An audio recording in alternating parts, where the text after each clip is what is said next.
New details are emerging about Osama bin Laden's time in hiding. First, there's his library of pornography that was found in the raid in his compound. Then the CIA is trying to get a second round of interviews with bin Laden's wives, and there are new warnings of revenge attacks. CBS News correspondent Whit Johnson is at the White House with the very latest. Whit, good morning.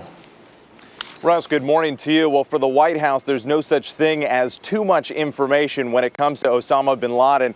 Now, this latest discovery of pornography inside his compound, it's all enabling the U.S. government to paint a whole new picture of the al-Qaeda leader. Hunkered down for years in a drab Pakistani compound, pornography managed to find space on Osama bin Laden's computer files. Sources tell CBS News the files contained inappropriate still images, some of which showed couples engaged in sex acts. It's unclear who the images may have belonged to, but the al-Qaeda leader's time in hiding is becoming less secretive by the day. U.S. officials will get a second opportunity to interview bin Laden's 3 widows, all in Pakistani custody.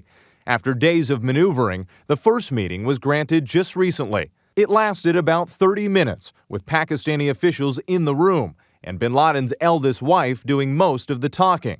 Sources say the CIA obtained little information.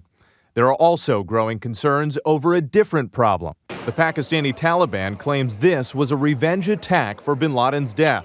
At least 80 people were killed Friday, following twin suicide bombings at a paramilitary training center in northwestern Pakistan. It's the kind of violence Defense Secretary Robert Gates warned of while visiting U.S. troops at Camp Lejeune, North Carolina. First of all, there is an awareness that the threat of retaliation is increased because of the attacks, because of the action against bin Laden.